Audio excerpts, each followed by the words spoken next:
Assalamualaikum warahmatullahi wabarakatuh. Ketua dan anggota Majelis Hakim yang mulia, saudara termohon dari KPU, pihak terkait dari kuasa hukum paslon 2 dan saudara dari Bawaslu. Dalam perjalanannya yang mulia, MK Indonesia pernah memberi warna progresif bagi perkembangan hukum konstitusi di Indonesia dan pernah dinilai sebagai lembaga penegak hukum yang sangat kredibel. Harvard Handbook tahun 2012 seperti ditulis oleh Tom C. menilai MK Indonesia adalah salah satu dari 10 MK paling efektif di dunia. Studi tentang perjalanan masa lalu MK yang bagus pernah ditulis juga dalam beberapa jurnal ilmiah.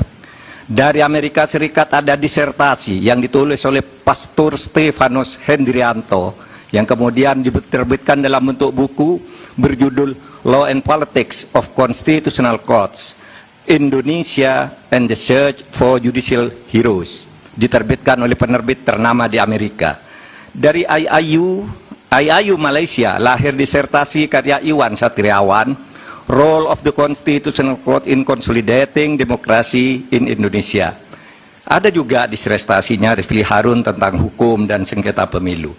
Apresiasi terhadap MK Indonesia dalam keberaniannya membuat landmark decisions muncul dalam berbagai makalah forum ilmiah, jurnal akademik, dan berbagai media.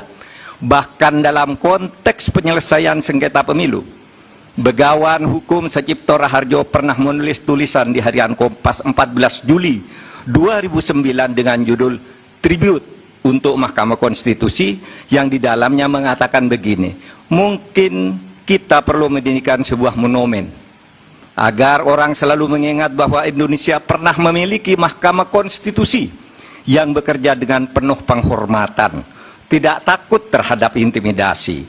Harian Media Indonesia 7 Juli 2009 menulis editorialnya dengan judul Hormat untuk Mahkamah Konstitusi, yang alinea pertamanya dimulai dengan kalimat untung ada Mahkamah Konstitusi. Majelis Hakim yang mulia, salah satu kunci pernah banjirnya apresiasi terhadap MK adalah keberanian MK dalam membuat landmark decisions, keputusan monumental dengan berani menembus masuk ke relung keadilan substantif sebagai sukma hukum, bukan sekedar keadilan formal prosedural semata.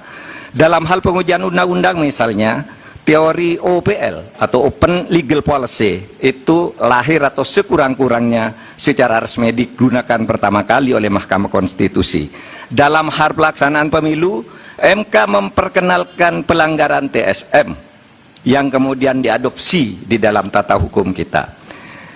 Mahaguru Hukum Tata Negara Profesor Yusril Ihza Mahendra saat ikut menjadi ahli pada sengketa hasil pemilu 2014 dan bersaksi di MK pada tanggal 15 Juli mengatakan bahwa penilaian atas proses pemilu yang bukan hanya pada angka harus dilakukan oleh MK. Pandangan ini bukan pandangan lama, melainkan pandangan yang selalu baru, yang justru terus berkembang sampai sekarang. Menjadikan MK hanya sekedar mahkamah kalkulator, menurut Pak Yusril, adalah justru merupakan pandangan lama yang sudah diperbarui sekarang. Di berbagai negara judicial activism banyak dilakukan oleh Mahkamah Konstitusi maupun Mahkamah Agung. Beberapa negara membatalkan hasil pemilu yang dilaksanakan secara curang dan melanggar prosedur, seperti Australia, Ukraina, Bolivia, Kenya, Malawi, dan Thailand, serta beberapa negara yang satu disebut ada Belarusia yang dinilai sebagai shame institution atau institusi pengadilan palsu karena selalu diintervensi oleh pemerintah. Akhirnya kami tahu sungguh berat bagi MK dalam sengketa hasil pemilu ini. Pastilah selalu ada yang datang kepada hakim yang mulia untuk mendorong agar permohonan ini ditolak. Dan pasti ada pula yang datang yang meminta agar MK mengabulkannya. Yang datang mendorong dan meminta itu tentu tidak harus orang atau institusi, melainkan bisikan hati nurani yang datang bergantian di dada para hakim, yaitu bisikan yang selalu terjadi antara ammaroh dan mutmainnah. Saya memaklumi tidak mudah bagi para hakim untuk menyelesaikan perang batin ini dengan baik. Tetapi akhirnya kami berharap MK mengambil langkah penting untuk menyelamatkan masa depan demokrasi dan hukum di Indonesia. Jangan sampai timbul persepsi bahkan kebiasaan bahwa pemilu hanya bisa dimenangkan oleh yang punya kekuasaan atau yang dekat dengan kekuasaan dan mempunyai uang berlimpah. Jika ini dibiarkan terjadi, berarti keberadaan kita menjadi mundur. Kami berharap agar Majelis Hakim MK dapat bekerja dengan independen, penuh martabat dan penghormatan. Bagi kami yang penting bukan siapa yang menang, siapa yang kalah.